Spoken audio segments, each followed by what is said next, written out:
What's up, To The Point listeners? It's your boy, Chris Yano, the host of To The Point Home Services podcast. And this is a very odd start to this particular episode. And not because of our guest. Our guest is the exact opposite of that. But I am actually doing the podcast from my office in our new office building. You know, the one I've been talking about the last 2 years that we've been building out. Well, we're finally transitioning into it. I went into the new podcast studio, which is absolutely gorgeous, but there are no microphones in there. Nothing is set up yet. So I'm literally doing this episode from my new office, and me and about two other workers are the only ones that are here right now. And so it's a little bit different, but nonetheless, it's going to be a great episode because of my guest. And my guest is on here because Mr. Jenkins told me. You like that transition? I like that. I like that. And my guest today is Mr.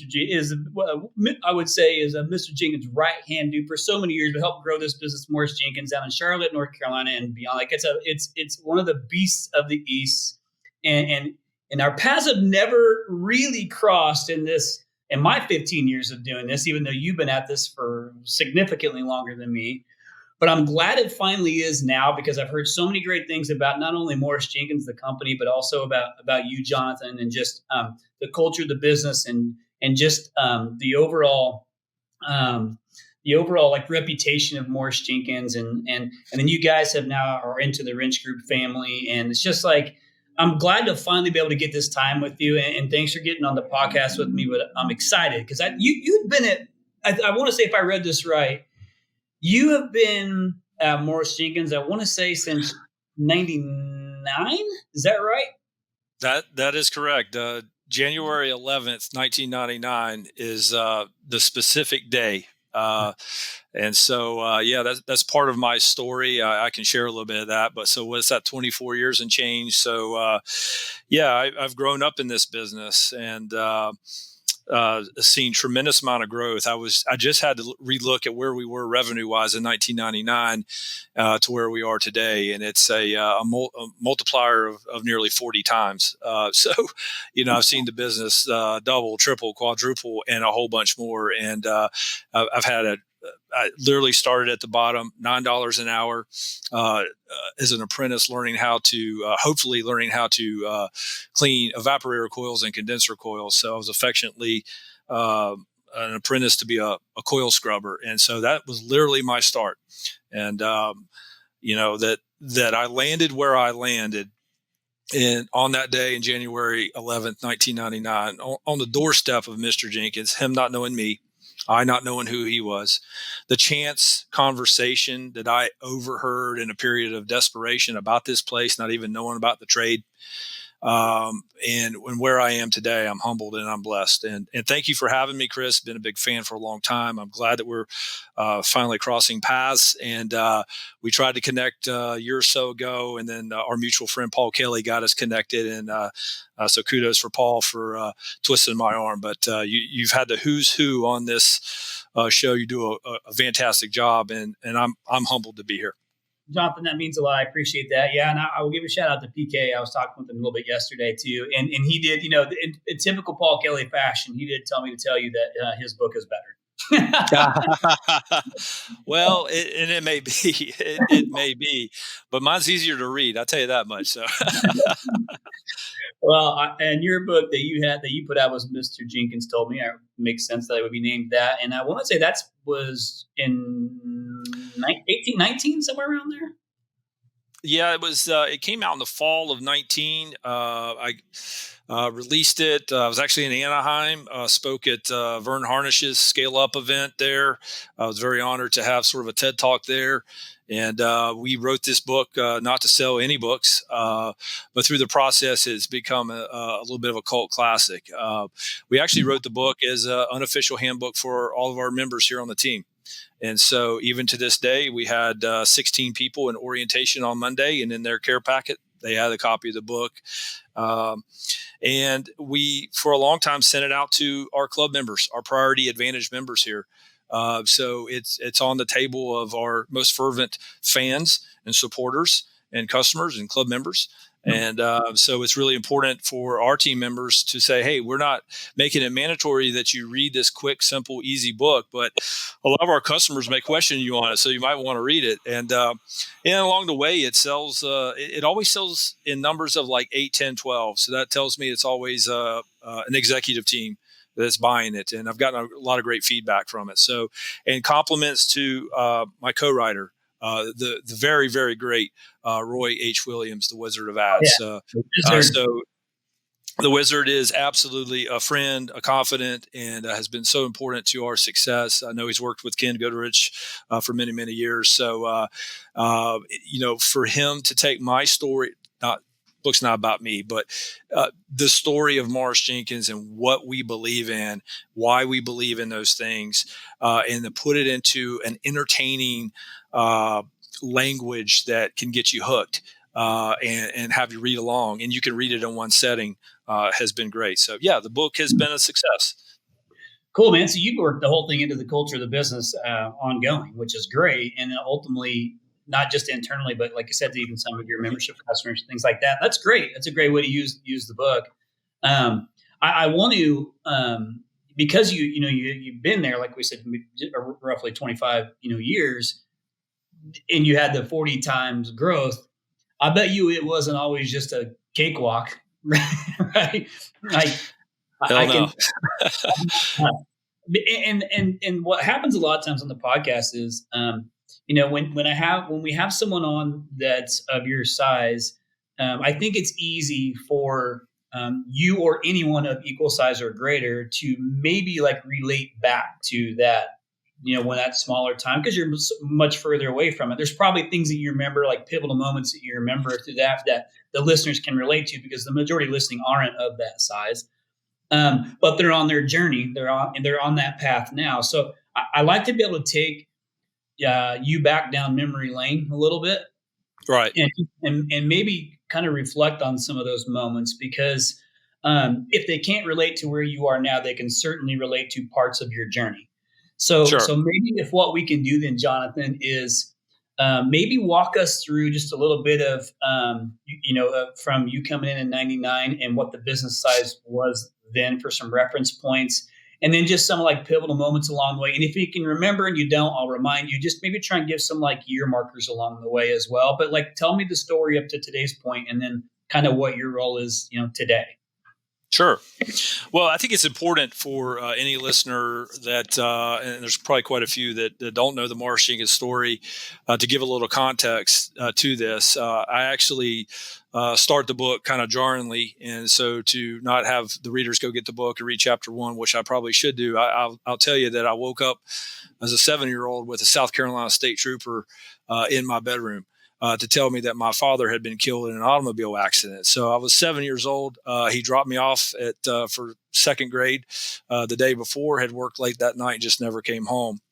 Why I tell that story is not because that makes me special, but I grew up in those formidable years thinking that I was the oddball. I was the kid that didn't have a dad out there on the little league field, didn't have the dad teaching me how to tie a fishing knot. And in my little world, I just thought that I was the only one. And it took getting to an adult to figure out that I wasn't. We all have trauma. We all have experiences in life that will craft and mold and sculpt us. But my dad was an architect, and he was an old school architect. And his business, he was 31 when he was killed in that traffic accident, and he was just getting his business kind of off and going. So it's 1981. I grew up thinking that, hey, I'm going to be an architect like my dad, the hero. And so that's what I had trained for. Got into several design schools out of high school. My mom didn't go to college. My mom sacrificed everything to raise me and my little brother, who was only 18 months old when my dad died. She took a little life insurance policy. Little life insurance policy, squeezed everything out of that to try to stay at home and raise us up until the point where she had to go to work part-time, which was like, I was in middle school, maybe almost high school, and then eventually full-time.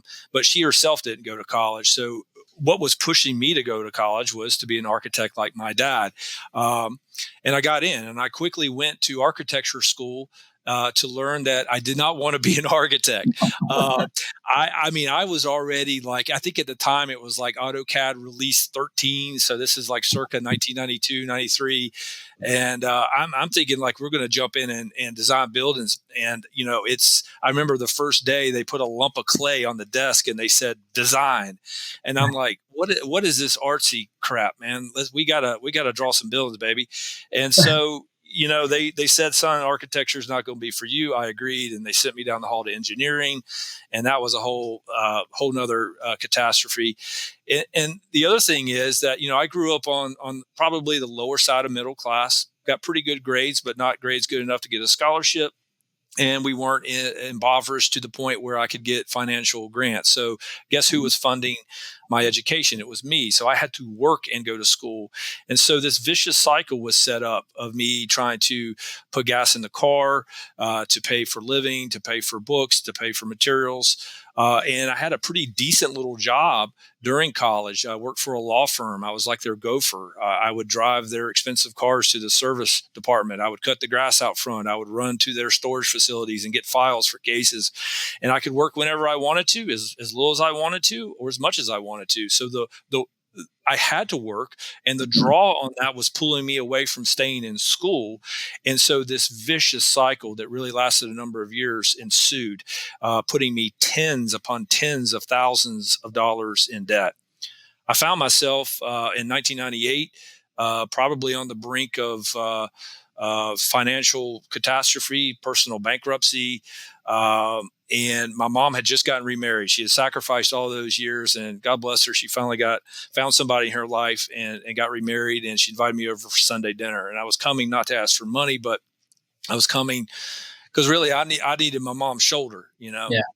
She was my parent, and I look back on it now and see, holy smokes, was I in desperation. But at the time, I was just like, it was a little problem I need to get out of.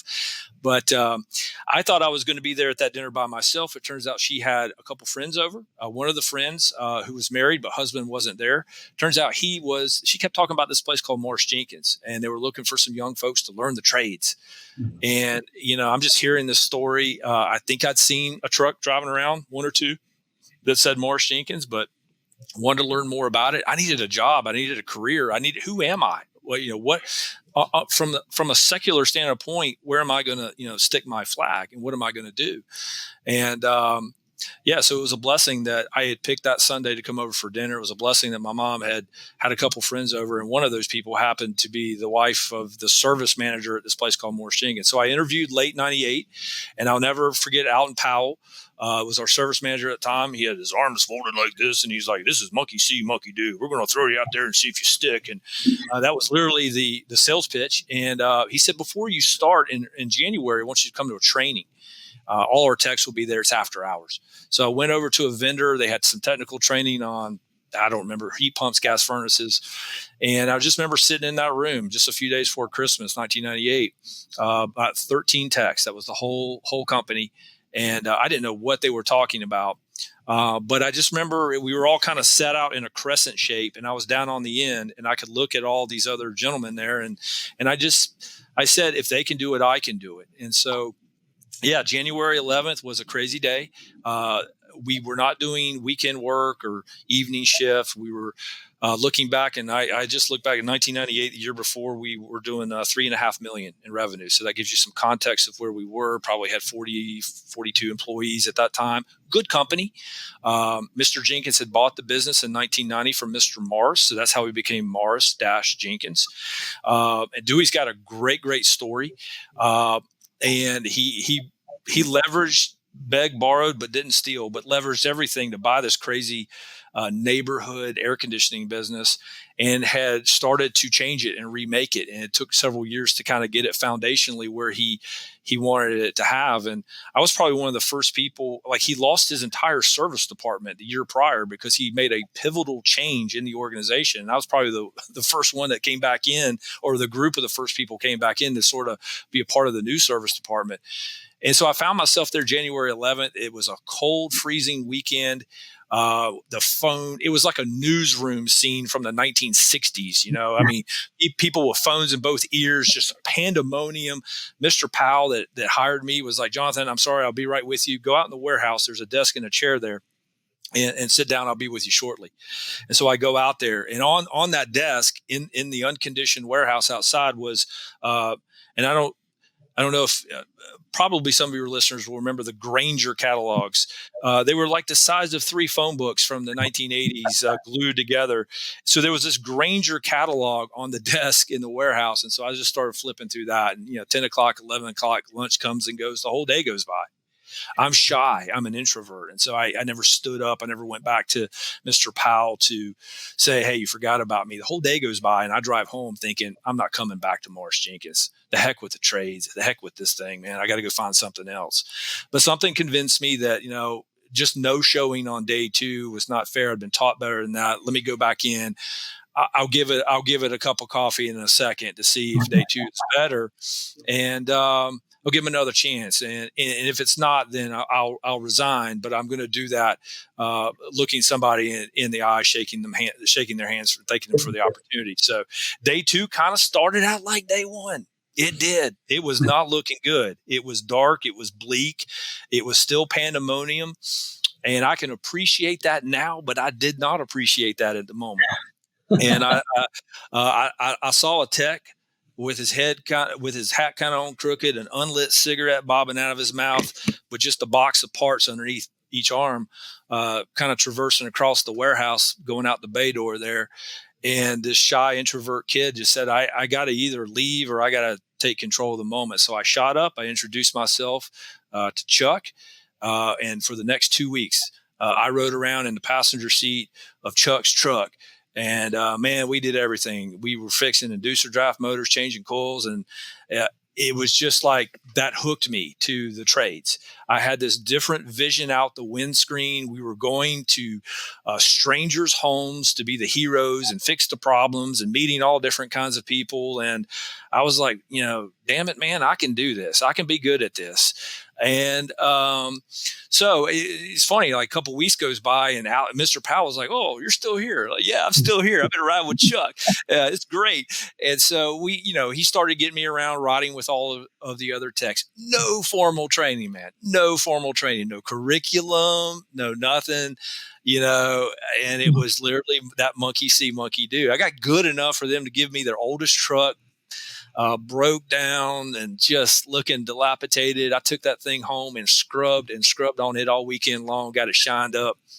I was ready that next Monday morning, a few weeks down the road, to run my first call. And talking with a recent graduate class here of our academy, I was recounting that story. I said, you'll never forget your first call. You will never forget your first call. And I kind of relived my first call with them, and they appreciated that. So my goal at that point was, everybody, all the guys wanted to go home at 5 o'clock, right?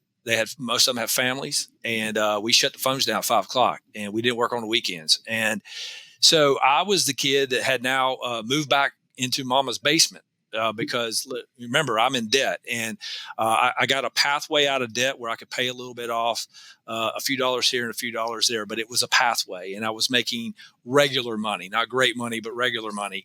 And what I wanted to do was become, eventually one day, somewhere way off in the future, super tech.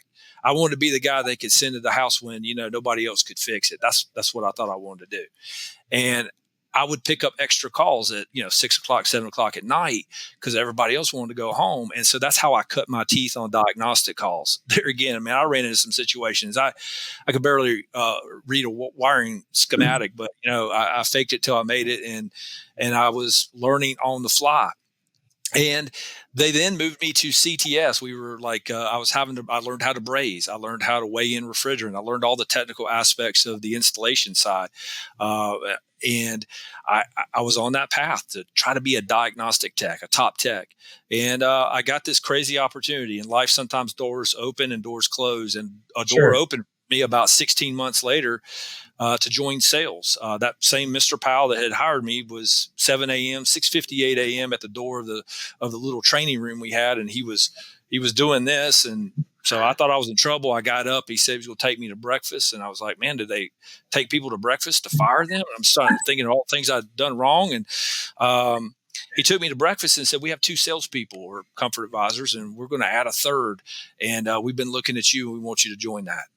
And I actually looked him in the eye and told him I want to think about it.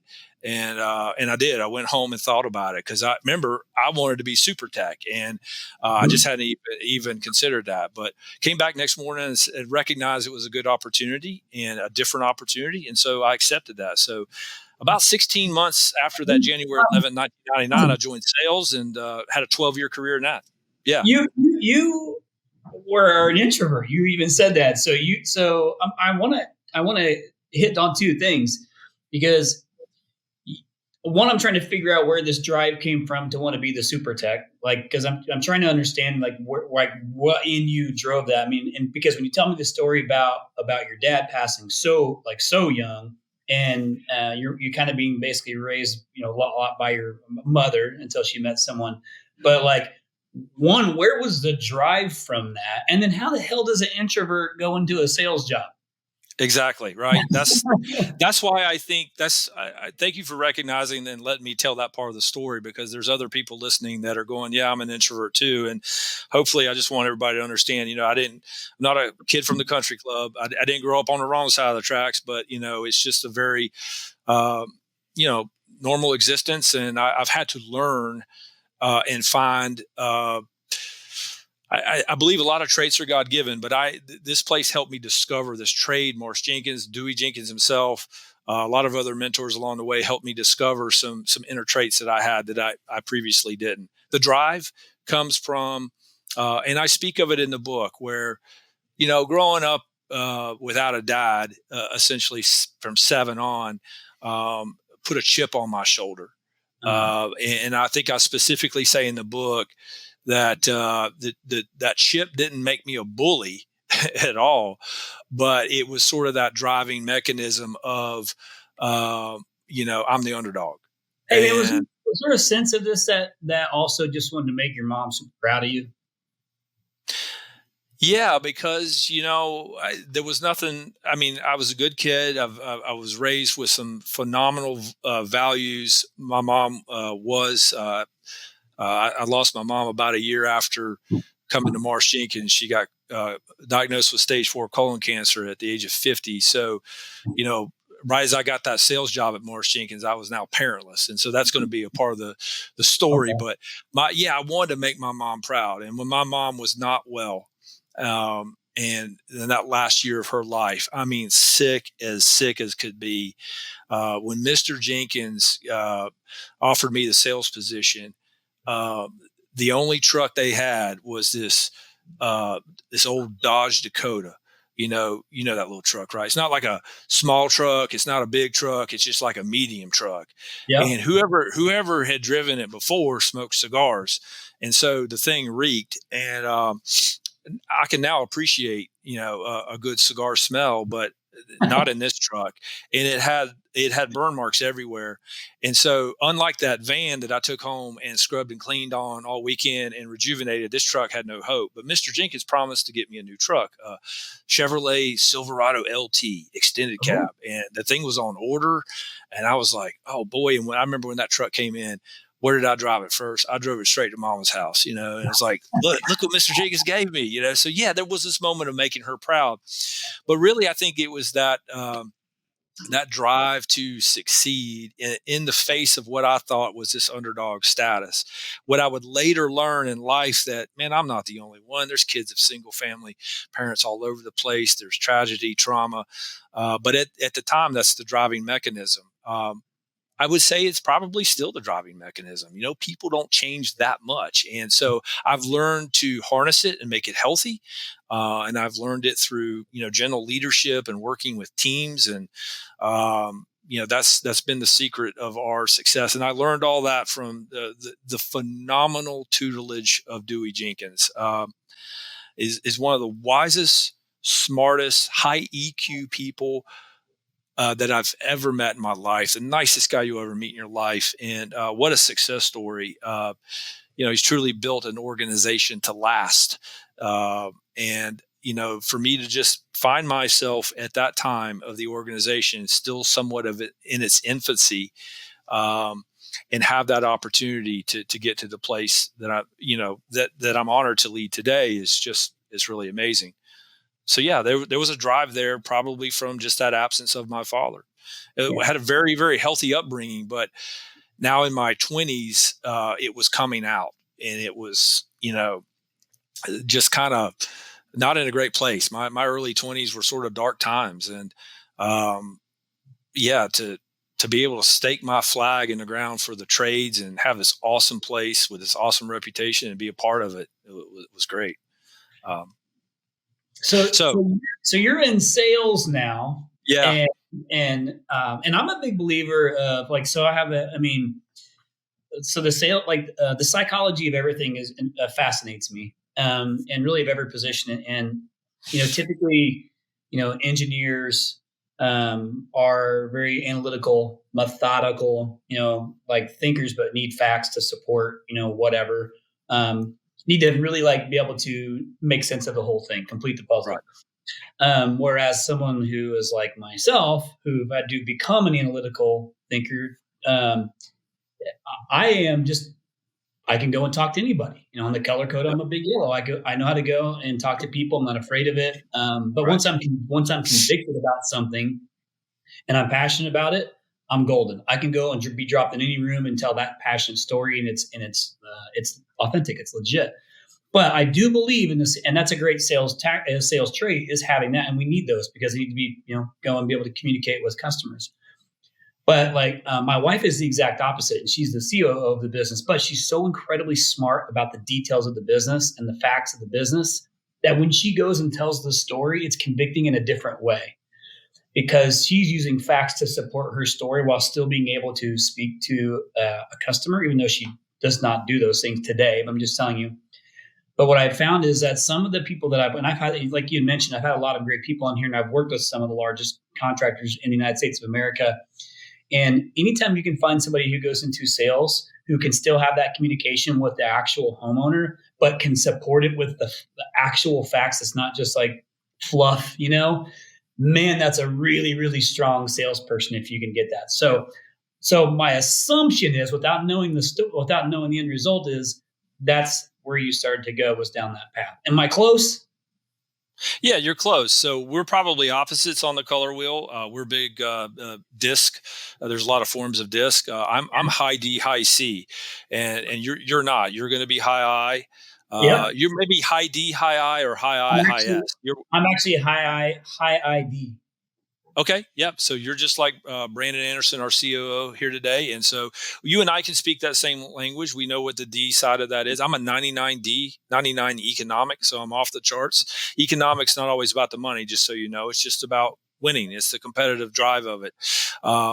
And, I've harnessed that to make sure that it's not winning at all costs, that, we don't want to have dead bodies and skeletons behind us. But the high C side of that is interesting when you mix it with the D, because it's about, it's actually cautious. It's actually, it's about perfection, and it's about correctness. And so this is the architect, right? You'll find a lot of architects that are going to be high C, some D, some S, but so that's probably in my blood, and that would not naturally make a good salesperson. Coupled with the fact that I'm an introvert, I can communicate clearly, and I can speak directly, and I have. I've been taught the poise and the timing and how to talk to folks, but it's a learned behavior over time. And what made my success happen was being under the tutelage of David Smith. David Smith was here when I came here. He joined Dewey Jenkins. He'd worked for Sears Roebuck. He'd grown up with Sears Roebuck. And in 1993, about 3 years after Mr. Jenkins had bought the business, he just happens to open the newspaper and see an article where Sears Roebuck had laid off their home improvement desk. And so the whole desk, like the fencing, the roof, and everything, laid them all off. And so he immediately picks up telephone, calls Sears Roebuck, and just asks to speak with their number one heating and cooling salesperson. And they actually brought that person over. It was David Smith. And he immediately had a meeting with David, and they worked out for him to come on at Morris-Jenkins. So David had been there for a number of years, and I mean, this guy would, ice to Eskimo, he is the quintessential genuine salesperson, all off the charts, high I, high S. To my knowledge, I think he was one of the first people in America to sell $1 million in a year. He was certainly one of the first to sell $2 million in a year, because I was there when he did it. And then later became our sales manager, and he was my sales mentor. And so he taught me the Morris-Jenkins sales process, which was a homegrown process, a little bit of CSG from the 90s, sprinkled in with some we were early. We were members of CSG and then Airtime 500. So, Jim Abrams, that whole organization. So, but we had really kind of crafted our own sales play, if you will. And I'll tell you this, Chris, this thing just felt right, smelt right. There was no tin men. There was no used car salesman. It was factual, and it was everything that you are saying. You have to also be asking this question from the customer's perspective is, so what, who cares? Yeah. So what, who cares? Like, don't tell an origin story of the company, because, so what, who cares? These people don't care that you've been around since 1958. So, piecing this together, and I mean, literally getting a little piece and then going out and running a sales call and failing miserably. And David was still selling. And his son joined us, Alan Smith, and Alan became later on the first person to sell 3 million and 4 million. And today we have multiple comfort consultants here that will pass through $8 million in a single year, which is just incredible. So we're a great sales organization, but not in the way that you would think. We just have a masterful system. A lot has changed over the years, but that one hasn't so much. We've changed with the technology and the times. We're not bringing out pieces of paper. What we show is on an iPad or tablet, but we have a paperless sales system now. We didn't when I was selling. So, we changed that aspect. But yeah, I was fortunate to find myself with Dewey Jenkins' doorstep. I was fortunate to have David Smith in my life. And he got me spooled up pretty quick. I remember the first month that I sold over $100,000 in a month. It was May of 2000. And Mr. Jenkins and his wife, Renee, David Smith and his wife took me to a steak dinner. And they got me a plaque. It was the first little plaque I ever got, and I still have it today. And I just felt so special. And they asked me to bring a date, and I wasn't dating anybody at the time, so I just came solo. And then, the funny, ironic thing about that was two weeks later, I'm coming in to the shop to turn in a job back when you had to do that. And I walk in, and you could smell paint. And the inside of the office was probably about 7, 8 years old at that time. They were just painting the walls, freshening it up. And there was this painter, and it was a she, and she had blonde hair. I mean, long blonde hair, like hippie blonde hair, like down to the butt. And I mean, tan, like just walked off a beach. And I just kind of walked by, and I was like, Mr. Jenkins hired some good looking painters around here. And I went up to my sales coordinator, and I said that exact same thing. And she said, well, that's Mr. Jenkins' oldest daughter, Blair. She just graduated from college, and she's coming to work here. And she's going to be our very first marketing director. And I said, okay, that's fine. And then, I had a little desk off in some random dark place of the office because I was in outside sales. I'm never there. But wouldn't you know it, they put Blair's desk right next to mine. So we just kind of struck up a friendship. And then I got the nerve to ask her out on a date later that summer, Mexican dinner and a minor league baseball game. And then I'm going to be very vulnerable with your audience and with you, Chris. I don't even know if I've had a panic attack, but I did have at least one panic attack. And that was where I found myself at Mr. Jenkins' home, ringing the doorbell. And like, I really, really like my job. Like, I'm like, dang it, I'm getting good at this. And like, I found my identity and I found my purpose. And if this thing don't work out, man, I could have really screwed this up. So I know you probably get a sense of where this is going. And yes, 2 years later, I ended up marrying the boss's daughter. And so Mr. Jenkins is not only, my mentor, my boss for so many years, but he's my father-in-law. And if you now understand the story of being really parentless at that point, both he, Dewey Jenkins, and his wife, Renee, kind of became surrogate moms and dads to me. Very and cool. So, yeah, I am not the son SOB, but I'm the SLOB, son-in-law of the boss. But but I had the job first. So Important uh, factor, important piece. important factor. So, here's the thinking of this. I was still in sales. In fact, it was David Smith, Alan Smith, his son, and me. And Dewey he was the service manager, the sales manager, the marketing director. He wore all those hats, right? And our weekly sales meeting were 3 chairs in front of Mr. Jenkins' desk, and we had great sales meetings. And for all of those years, I just thought, look, Mr. Jenkins one day is going to retire many moons from now. And when he does, he'll sell the business. And when he sells the business, man, I'm probably the first one they're going to cut loose and get rid of because, kind of part of the family. That was sort of that old mentality thinking. And that's how I went about it.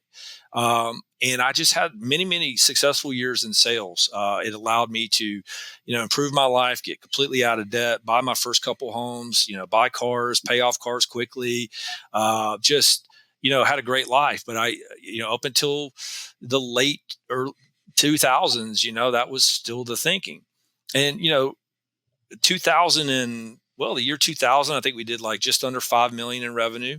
2003, we were like just over 6 million in revenue.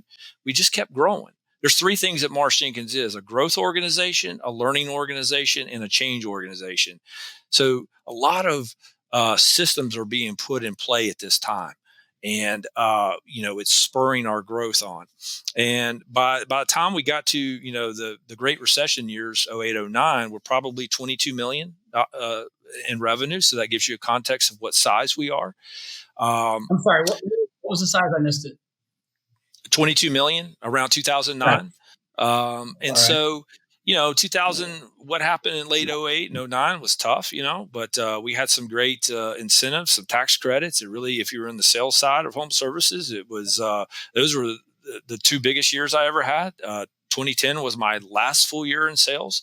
And I think I did 3.5 million, which was probably certainly top 5 in the country at that time.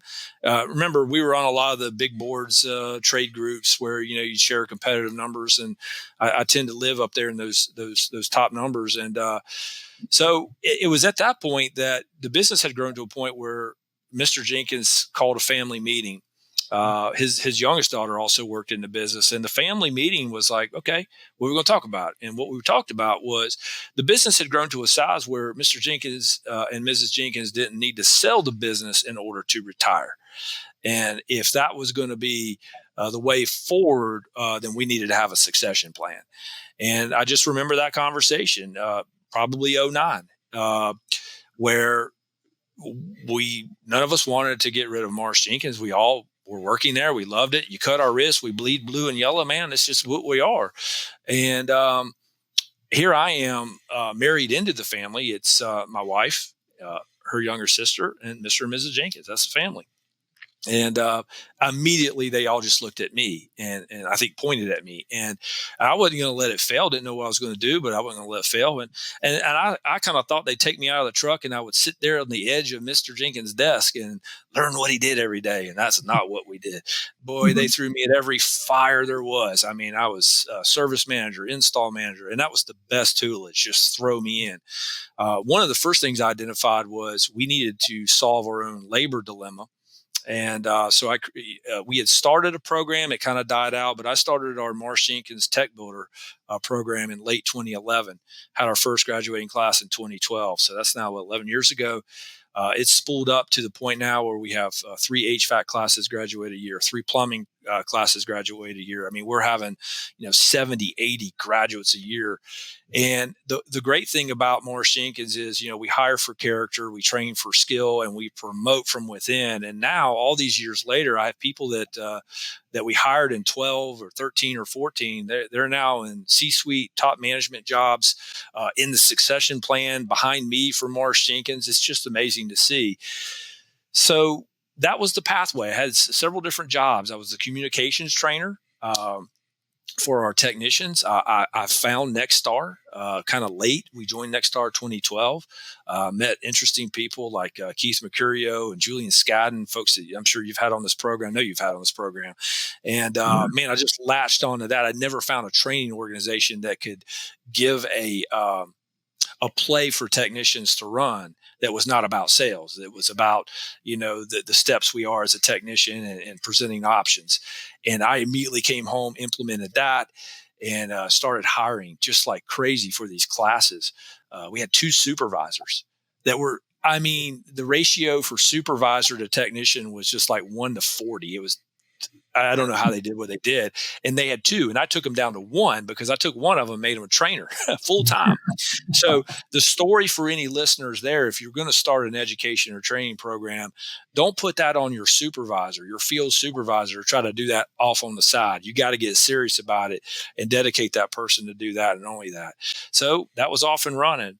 And, there's some things that happened in those years. We had a different kind of org chart that got restructured, and a path opened up in 2014 where Mr. Jenkins came to me and said, I'm going to become the CEO and you're going to become the president. So in September of 2014, we had an all company breakfast and I became president. Ironically, Dave Geiger and his kids were there. They were just passing through town and visited us. And Dave to this day will still say, I was at Morris-Jenkins eating a pancake when they announced Jonathan as the president of Morris-Jenkins. So, that was kind of cool. And then became 2018 president and CEO. And, by that point, we're pushing through 75, 80 million in revenue. And by 2021 was the year that we hit $100 million in revenue. Through that journey, I thought we probably in a top 25 market, which Charlotte is. We were probably the largest family owned in one location in one market. There was none other that was family owned. And through the M&A experience that we had, a wonderful experience we had in late 2021, and ultimately found our home with Wrench Group, Leonard Green Partners, and now Oak Hill and TSG. Just great partners. But through that experience, I confirmed that we were. Today, I think there's only one larger, and that's our friends at Parker, because at one location in that wonderful market that is Phoenix, they, while not neither they or us are completely family owned anymore, I have found no other larger. You could find some when you glue them all the pieces together in the multiple markets that are pretty big, but so. That's a proud moment. That's one of those moments where, if Mama was still here, I'd drive home and tell her that I was part of that team that did that. We have been so focused on our growth, but the learning aspect of that has been so paramount. We now have a Morris-Jenkins University. We have full-time educators, masters in educators, former principals, former teachers of the year that are here in this building behind me right now, teaching our academy classes. And we're teaching people to be techs in HVAC, plumbers, drain techs, but we're also teaching core fundamental classes, the things we believe in, a lot of the principles that I speak of in Mr. Jenkins Told Me, the book. And we have really kind of a master's in education in the trades happening right here. So much so that there is a line miles long of our awesome partners across Wrench Group that are now coming in and flying into Charlotte and spending multiple days here taking these classes. So we're incubating a lot of things. So that's the learning aspect of growing alongside being a growth organization. Yeah, because you can't support the growth without the people. But I want to say one of my really good friends is Chad Peterman. And I Chad's think great. I think Chad's been to your guys' place. So, because I know that when they were launching Peterman Top Tech, he kind of used that same methodology on getting a master educator in as. Yeah, he did. And which, like I said, because Chad and I talk so frequently, give him a shout out. But I remember him telling me that story about coming there. So when you just said that, I just connected the dots on. I forgot that's where he got that from. So I think he got that from you guys, and obviously they're chasing 100 million right now. Yep. In the state of Indiana, which is great. So I didn't realize that Morris-Jenkins didn't go outside of Greater Charlotte metro area. I guess I didn't realize it was all in that single location. I thought it was bigger than that. No, yeah, a lot of people do, but no, we're right here. We're the hometown team, right in Charlotte. We operate. We built our building in 2017. That's really why Chad came a few years ago. He wanted to see our building, and yeah, I hosted he and his brother for a day, and we had great meetings. First time I'd ever met Chad, and he actually went back to Indiana and built a building that. With some thoughts in mind of how we had laid ours out. So, and Chad just connected with me the other day. I got to get up there and see that place, and I'm excited to do that.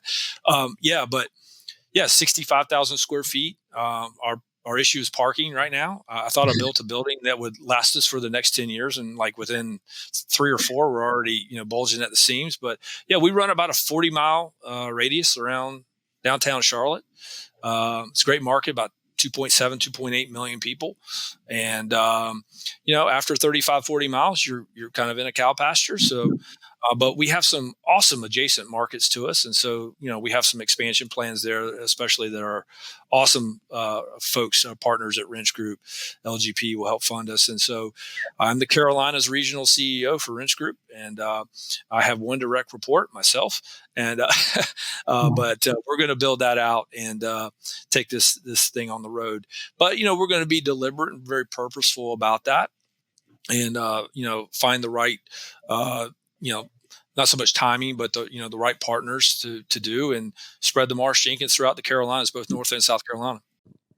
Hey, To The Point listeners, hopefully you guys enjoyed that as much as I did. I have to cut it a little bit short, so we're going to have to part 2 this thing. But man, how cool is Jonathan Bancroft and his story with Morris-Jenkins?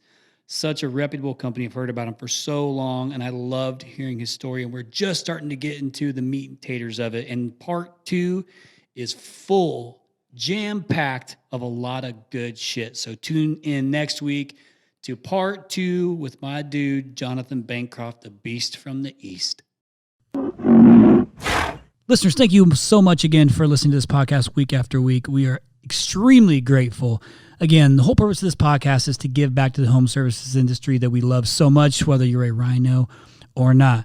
We really, really appreciate all the subscribers. And if you haven't subscribed yet, please go in and subscribe, and you'll get all the episodes sent to you automatically weekly. Also, we have really enjoyed your feedback.